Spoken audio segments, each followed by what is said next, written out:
Stop recording video. Button. Alright guys, so I am back. I apologize for the delay.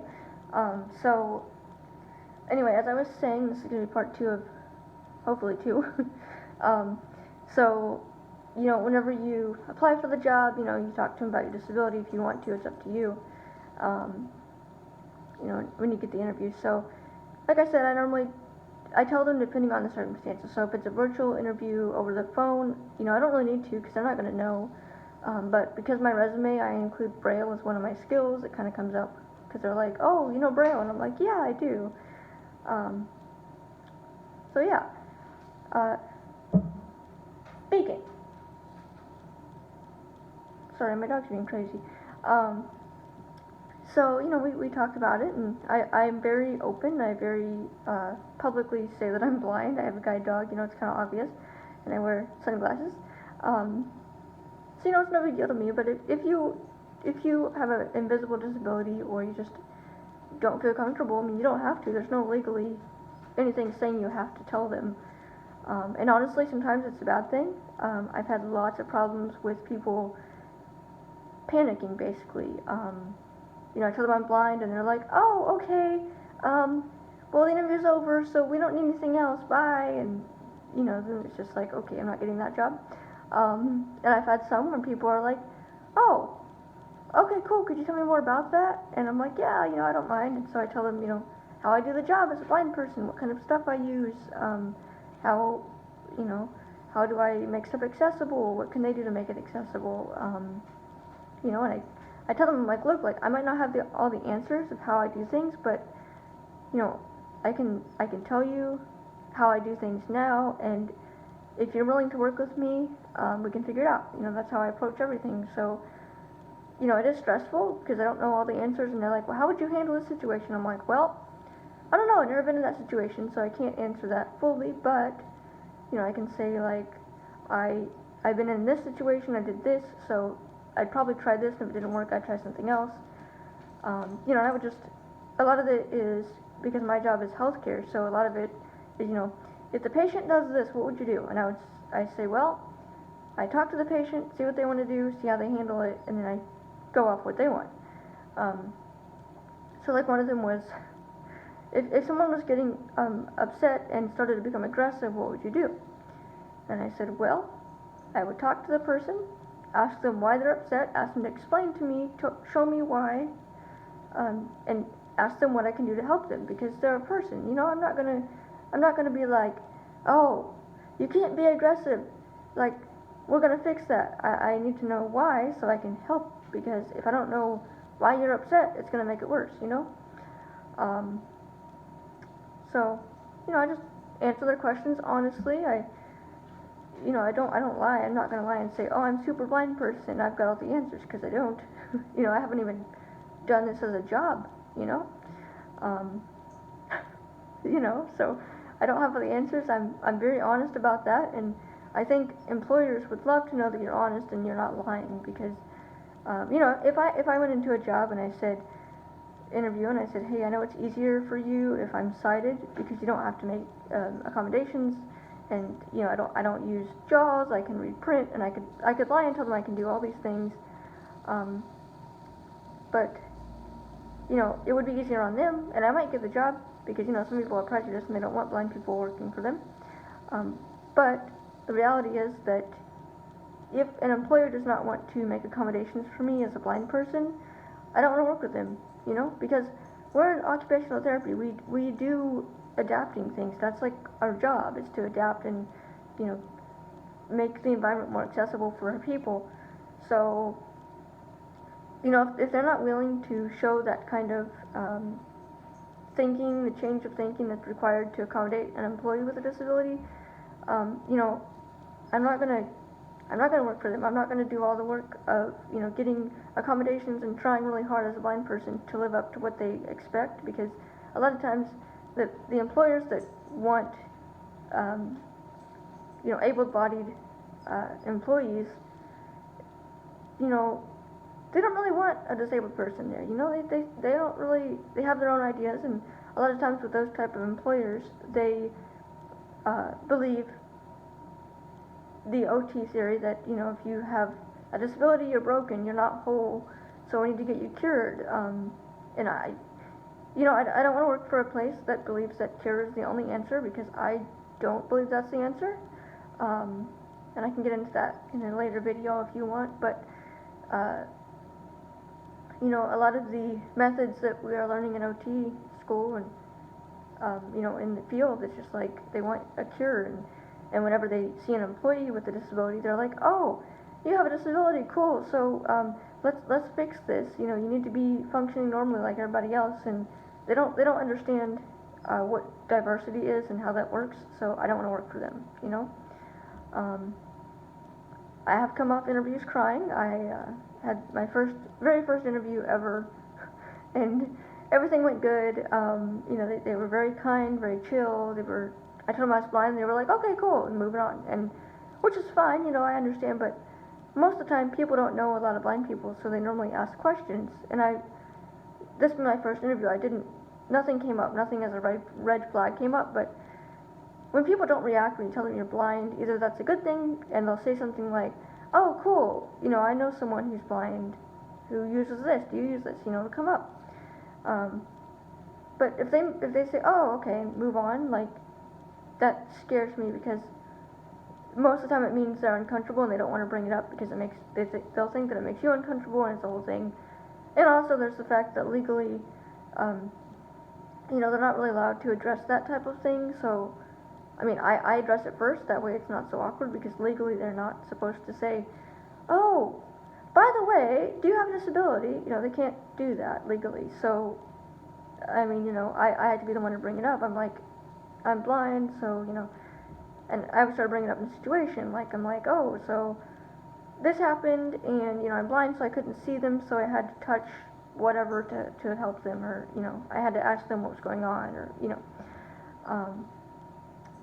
so yeah, I was bringing it up first because they're not allowed to. So I didn't bring any red flags, right? So the next time I got selected for another interview, round 2 of the interviews, and so it was a virtual interview, and it was like a kind of like a Zoom, but a different type of Zoom. It was like a virtual meeting room thing with a different website. I never heard of it. So I emailed the recruiter person, and I'm like, hey, is this accessible? And they never get back to me, and I'm like, okay, that's concerning. Why didn't they email me back, you know? So then they call me, and they say, hey, this is fill in the blank at fill in the blank hospital. I'm not going to give the name out, although I really should. We're concerned because, you know, you said you're blind, and so we were just wondering, you know, how are you going to do this? And I said, like everybody else, I just want to make sure it's accessible, you know? And, okay, that's fine. Your interview's at whatever time, whatever day. So, bye, you know, and they never answered my question. So I was like, okay, whatever, I'll just go to the interview and hope that it works. So, a couple hours before the interview starts, I get a call from the boss of the hiring boss. And this is not the HR person, this is the one in charge. So this is the person that I had an interview with before, who is like the boss, and who was chill with me being blind. Like I told him, and it was like, okay. So they call me and they say, hey, Gretchen, this is, we'll call him Eric. This is Eric from, let's call it Whole Hospital. This is Eric from Whole Hospital, the director of occupational therapy, and I just, you know, we just have some problems I want to talk to you about. You know, we just don't think that we're going to do this interview with you because, you know, like, we just have some concerns for our patients and for you, like it's safety, because, you know, you're blind, so like you don't really have, you know, you don't have enough vision to safely transfer patients, and, you know, just like there's so much that could go wrong, and we're just really concerned for you as a blind person, and, you know, like we just don't think it would work, you know, and also, you know, you need more experience. You don't have a lot of experience, and you know, so definitely try to get more, like go to like nursing homes and apply there, and, you know, just kind of, you know, get more experience, because we want, you know, experienced occupational therapists and occupational therapy assistants, and, you know, we just can't feel comfortable hiring you, because, you know, like you don't have the experience that we're looking for. So, feel free to apply in the future, that's fine, but, like, not now.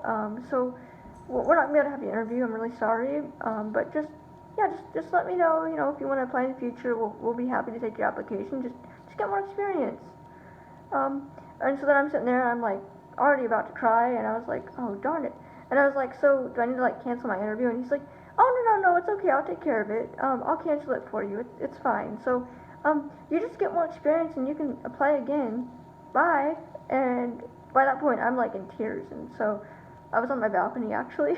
I was brushing Beacon out, and I'm, like, crying, and my roommate was, I was like, well, that's crappy, they did this, and she was like, it's okay, but she didn't know I was crying, so I, like, had my head down, and I was, like, tears were pouring down my face, and I called my mom, and I'm like, I'm calling her, and she can't understand what I'm saying, because I'm really upset, so I'm, like, shaking at this point, because I'm like, how could they, like, it's like my idea of occupational therapy just kind of hit me all at once, and I started, like, bawling my eyes out, and, oh, it was bad.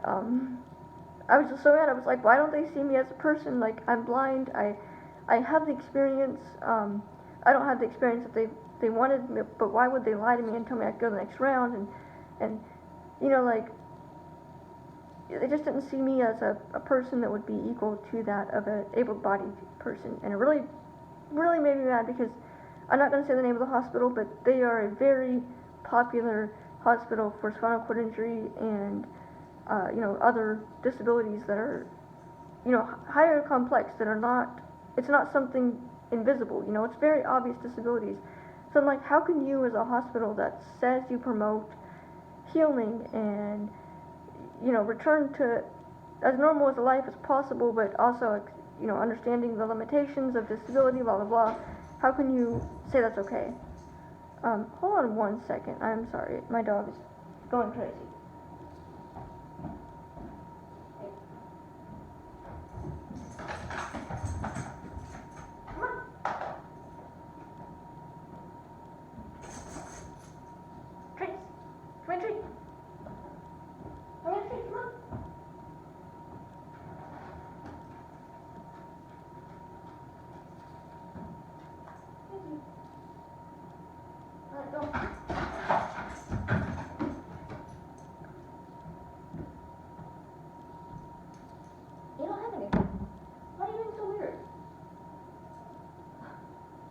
Sorry guys, I thought my dog had something in her mouth. She has nothing in her mouth. Anyway, so yeah, I was really upset, and I'm never going to apply to this hospital again, because they don't deserve me as a OTA, and so, but I was really upset, 'cause I'm like, this is my first interview ever, and they tell me that, and I cried a lot. It just kind of showed me that a lot of people, even in the OT field that were supposed to be adaptable, they don't see the value of people who, are not whole, according to them. They see us as broken individuals, and that just really bothers me, because I'm like, I can't work for an employee that sees me as broken, I'm a productive person, I can do the job. I'm not broken, I may do things differently, and I'm not ashamed to admit that I don't know the answers to everything, but I'm not broken, So, I moved on. It's been about 6 months since I interviewed, so I moved on, obviously, but it still bothers me a lot. I still get really upset when I have an interview that goes terribly. And, even in the job application process, like, I applied for this job up in Michigan, I'm not going to say where, but it's a very big hospital, and I emailed them because the application was not accessible, and they said, well, we can't make it accessible, like, you need to go to this center that provides disability-related things, because my mother's cousin's brother, went to this place, and it worked for them, and you need to go because you need the skills. And I was like, I have the skills, I know how to use my computer. I said, your website's not accessible. And they said, well, you need to go to this place because you need to learn how to use JAWS, which is a screen reader. And I'm like, I did use JAWS to use my computer. I have it on a laptop, and I have the skills. And this is like a 20 message email back and forth between me and them. So we're getting into it, and I honestly at this point I'm like crying because I'm like they don't understand, and I really want this job because it's a very very nice job. And I'm like, look, I just want to apply, like just make it work. Can we do it over the phone? Can we do it in person? Not in person, virtual. Like, I will tell you what to fill out in the application, just let me do it. And they were like, no, we're good. So then, finally, I emailed the boss of the guy that I've been talking to, and I said, hey, look, like, fix this. You know, on the email threads, what do I do? And they said, oh yeah, just send us your resume, it's fine. This was like the top guy, and so the lower guy I'd been talking to never said a word, and I'm like, okay, here's my resume. Never heard a word back. Well, then a couple weeks later, I get this call from the top guy, and he says, we want to talk to you about your resume and everything. Just give me a call. So I'm very still upset about this, right? So I don't call him back for a couple days because I need time to chill because I'm so mad I could throw the phone at this point. With this company. So also they're an EEOC compliant company, which means they have to hire 7% of their workforce as people with disabilities. So like legally I could really get them because they didn't want to make it accessible, and they made a point to basically belittle me and say that I didn't have the skills to apply for the job. And they also said that their application along with their hiring process was using whatever the website was, and it wouldn't be accessible. And I'm like, basically they were saying you shouldn't work here because we're not going to make it accessible, and that really made me mad. And I was like, I want to punch you, but I can't because you're not here. You know, and so I need time to chill out because I'm a very professional person, but at that point I was just like, ugh, you know. So, you know, it's been about 3 weeks since I talked to the guy and through email, and I haven't heard a word back from the guy. I called him back a couple days later, and I said, hey, Mr. We'll call him Jim. Mr. Jim, this is Gretchen Brown. I'm returning your call from a couple days ago. I understand that the position's been filled, that's fine, but I still want to talk to you about your accessibility of your website because, you know, I have some issues, and they need to be addressed, and I want to know who to talk to. So if you want to give me a call back, here's my number, thanks, bye. And so then I hang up, and I haven't heard a word back. It's been like 2 weeks. Don't really expect to, but I'm considering filing an EEOC complaint against them because they're a large company and they need to make it accessible. Like, that's ridiculous. And also, I had to crack up because their website literally has this whole thing where you can select languages like Arabic, Dutch, just random languages that like are not typical of your websites. Swahili, French, different dialects of different languages. So like they had like Spanish, Spain, Spanish, you know, South America, and I was like, whoa. Afghans, like all these random languages that no one's ever really heard of, that I've spoken of, at least in America. So I thought it was interesting that they would have that, but they couldn't make it accessible using VoiceOver and screen readers. So yeah, so you know, you do get that a lot going into the job hunt as a person with a disability. You get a lot of interesting things, and you think to yourself at some point, you're like, what's the point in this? It's like a roller coaster ride, you know.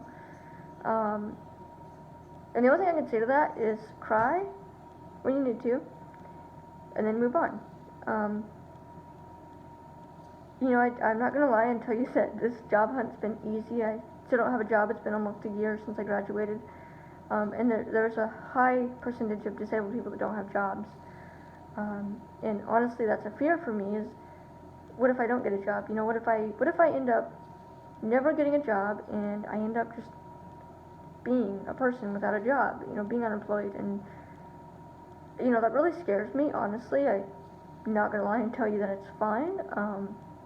But I think the big thing is we need to change the attitudes of employers and be like, look guys, like, we have skills, let us show you what we can do, you know? Give us a chance, you know, that's all we're asking for, is a chance. We're not asking you to, you know, go crazy for us and hire like 1 million people so you can meet a quota of disabled people. We're not asking you to do it because you have to. We're asking you to do it because you see us as potential and you see us as, assets for your company. So give us a chance. I don't think that's asking too much. I mean, we're just asking to be treated equally, but also, give us the accommodations that we need to get us to be equal. Like, I need a screen reader for my computer, so if I work at a company with desktop computers, they'll need to install a screen reader. And that's not asking for special treatment, that's asking to be equal. That's asking so that I can compete equally with my coworkers and provide the same type of, care and information that my coworkers would provide. It's making it equal. It's not making it special for me. So I think employers need to be educated on that and need to know, here's what accessibility is. Here's why it's a thing.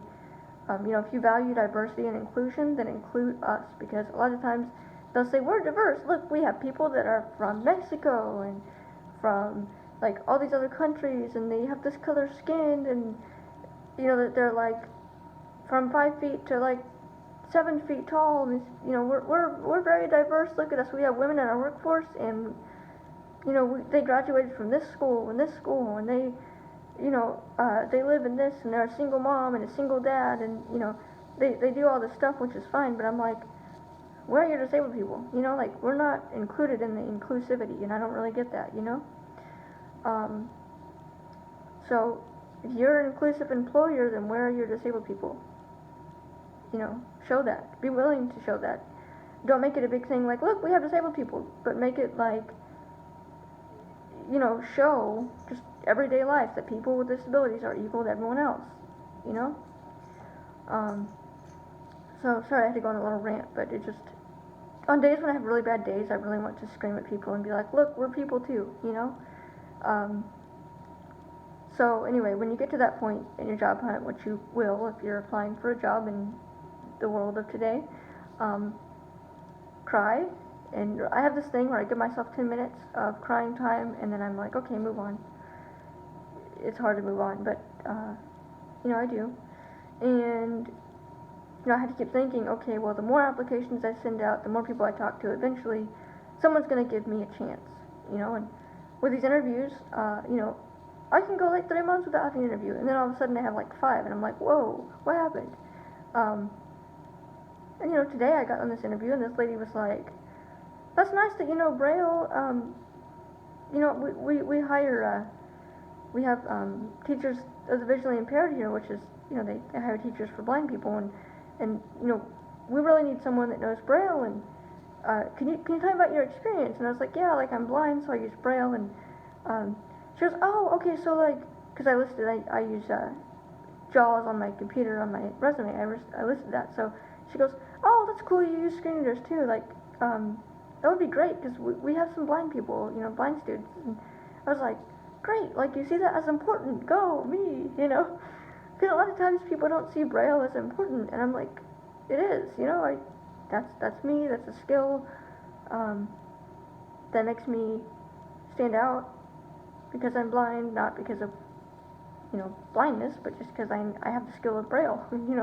Sighted people can have that skill too, they just choose not to most of the time. But just figure out on your resume what makes you you, and don't be afraid to show yourself, because that's, people are gonna want to know your disability, and people are gonna be curious anyway, so you might as well get it all out there. With me, I'm very open about my blindness and about my disability, because I was born with it, so I'm very chill. And with my resume, I'm like, look, I read Braille, I use JAWS, I use narrator, I use voiceover, and I'm very honest, and people will appreciate that more, And if you want to hide it, that's perfectly fine. No one's forcing you to tell someone that you have a disability.